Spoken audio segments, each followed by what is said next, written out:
नमस्कार, राष्ट्रबोध से मैं पवन केसवानी। छत्तीसगढ़ के मंत्री टीएस सिंहदेव इन दिनों जो कुछ भी कहते हैं वो सुर्खियां बन जा रही है।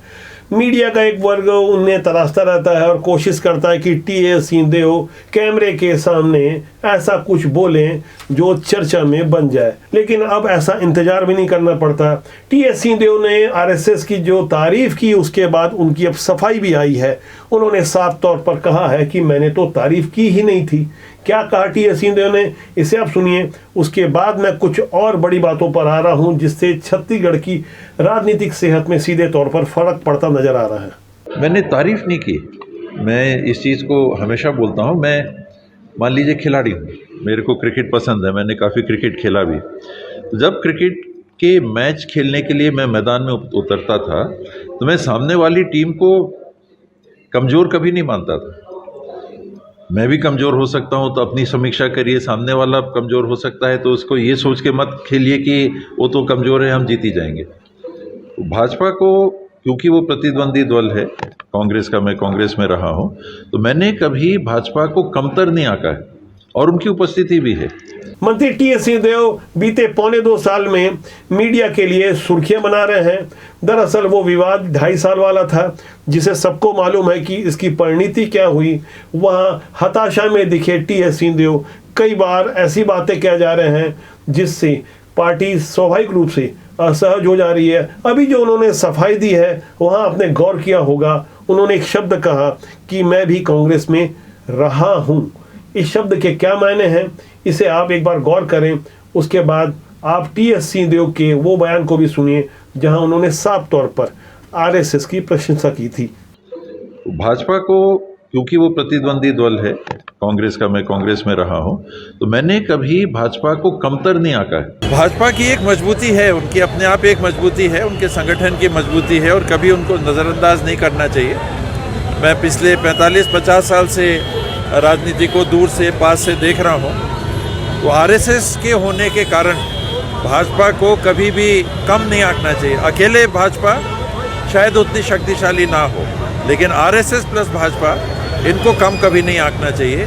छत्तीसगढ़ के स्वास्थ्य मंत्री टीएस सिंहदेव के इन बयानों को सुर्खियां और ज्यादा नहीं मिलती यदि भाजपा के गुना से पंचायत मंत्री महेंद्र सिंह सिसोदिया, जो रिश्ते में समधी बताए जाते हैं टीएस सिंहदेव के, वो अगर बयान नहीं देते।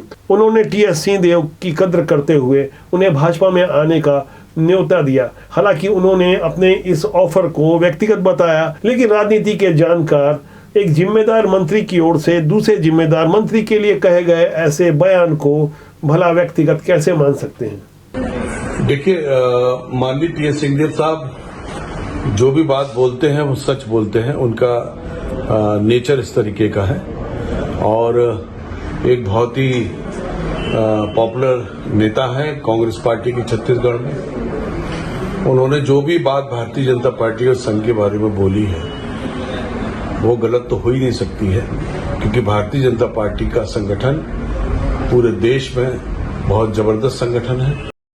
मध्य प्रदेश शासन के मंत्री महेंद्र सिंह सिसोदिया पंचायत मंत्री हैं। टीएस सिंहदेव इससे पहले छत्तीसगढ़ के पंचायत मंत्री रहते हुए उन्होंने अपने दायित्व से इस्तीफा दे दिया था। एमपी वाले मंत्री यही नहीं रुके, उन्होंने टीएस सिंहदेव के तारीफों के पुल बांध दिए। हालांकि भारतीय जनता पार्टी के नेता इससे इत्तेफाक नहीं रखते। कैलाश मिश्र के अलावा भाजपा के ही छत्तीसगढ़ के मुख्य प्रवक्ता और पूर्व मंत्री अजय चंद्राकर ने भी टीएस सिंहदेव का नाम लेकर कुछ तीखी बयानबाजी की है। भाजपा के इन दोनों नेताओं की बातों को आप सुने, उसके बाद इनके राजनीतिक असर को हम समझने की कोशिश करेंगे। टीएस सिंहदेव साहब जी जैसा व्यक्तित्व जो बहुत ही जनता को प्रिय है, साफ सुथरे छवि के व्यक्ति हैं और महाराजा कुल में पैदा होने के बाद भी एक आम व्यक्ति की तरह उनका जीवन है और सभी उनका संकल्प जीवन का और उनका लक्ष्य जन सेवा ही है। जैसा मैं उनको देखता हूं, बहुत ही सज्जन व्यक्तित्व है उनका और ऐसे व्यक्ति को झूठ बोलकर, उनको छल कर राहुल गांधी जी और उनकी टीम ने उनके साथ नहीं बल्कि पूरे छत्तीसगढ़ की जनता के साथ अन्याय किया है। ये अपने व्यक्तिगत स्वार्थ के लिए लोग दोनों अपने अपने बयान दे रहे हैं और श्री टी.एस. सिंहदेव जी जो है केवल और केवल ये सब बयानबाजी करके मुख्यमंत्री पर दबाव बनाना चाहते हैं कि उनकी सुनवाई हो, जो आज उपेक्षित पड़े हुए हैं, तो उनका कद्र हो, उनका सम्मान हो और उनको महत्व मिले। बस उसी सब का ये सब नाटकबाजी है और ये सब इनके परिवार का मिली भगत है। बाकी इसका पार्टी से ना तो कोई लेना देना है ना कुछ भी है। टी.एस. सिंहदेव साहब की हिम्मत अब बाकी नहीं है। थके हारे बोल दिए हैं मैं तब मतदाता रहूंगा भाई, बाकी अब भगवान जाने।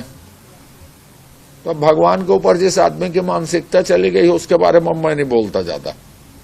मैं तो सोचता था कि रीढ़ की हड्डी होए, पर उनकी रीढ़ की हड्डी तो माननीय ताम्रध्वज साहू जी से भी कमजोर है। ऐसे गृह मंत्री हैं जो अपराधियों को देख के अपराध के बारे में पेपर पढ़ के कांपने लगते हैं।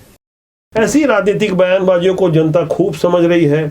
आने वाले दिनों में जनता इसे कैसे समझाती है यह तो वक्त बताएगा, लेकिन राजनीति में कोई भी न तो अंतिम होता है और न तो प्रारंभिक। यह तो एक वानगी भर है। हालांकि टी.एस. सिंहदेव पहले ही इनकार कर चुके हैं कि वो भाजपा में नहीं जाने वाले, लेकिन आम जनता नेताओं की ऐसी बातों को और ऐसे वचनों से कितना इत्तेफाक रखती है यह आप अच्छी तरह जानते हैं। मैं एक आम जनता के रूप में इसे भली प्रकार महसूस करता हूं। कभी दिल्ली के रामलीला मैदान से अन्ना हजारे के बगल में बैठकर अरविंद केजरीवाल खूब बड़ी बड़ी बातें कर रहे थे, डींगे हाँक रहे थे, राजनेताओं और राजनीति के बारे में जो पाठ पढ़ाने की कोशिश कर रहे थे। थोड़ा सा फ्लैशबैक में मैं आपको फिर ले चलूंगा, क्योंकि इस वक्त अरविंद केजरीवाल छत्तीसगढ़ के दौरे में हैं। यहाँ भी वो सीना ठोक कर नेताओं को ललकार रहे थे। अरविंद केजरीवाल के पहले वाले बयान को आप सुने तो आपको यकीन हो जाएगा कि आखिर ये कहावत क्यों बनी है, नेता की बात और गधे की लात का कोई भरोसा नहीं होता। इस कुर्सी के अंदर कुछ ना कुछ समस्या है। जो इस कुर्सी के ऊपर बैठता है वही गड़बड़ हो जाता है। तो कहीं ऐसा तो नहीं कि इस आंदोलन से जब विकल्प निकलेगा और वो लोग जब कुर्सी पे जाके बैठेंगे, कहीं वो ना भ्रष्ट हो जाएं, कहीं वो ना गड़बड़ करने लगें। ये एक भारी चिंता है हम लोगों के मन में। केजरीवाल हो या टी.एस. सिंहदेव, यदि उन्होंने होली के मौके पर होली वाले दिन ये बात कही होती तो लोग समझते कि कोई होली न्यूज़ है, लेकिन ऐसा नहीं है।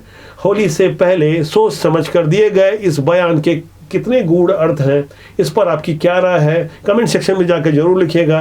राजबोध आपका अपना जनमंच है। हम राजनीति की सुचिता के लिए काम करते हैं जिससे देश और समाज का भला हो सके। आप सभी को होली की ढेर सारी बधाई, शुभकामनाएं। आप रंगों के इस त्यौहार को खूब जम से मनाएं। पानी अगर ज़्यादा बहाना पड़े तो उसकी परवाह न करें, क्योंकि त्यौहार होते ही हैं खुशियाँ मनाने के लिए। पानी की चिंता के लिए बाकी 364 दिन पड़े हुए हैं। अपना और अपने परिवार का ख्याल रखें। होली की ढेर सारी बधाई, शुभकामनाएं। नमस्कार।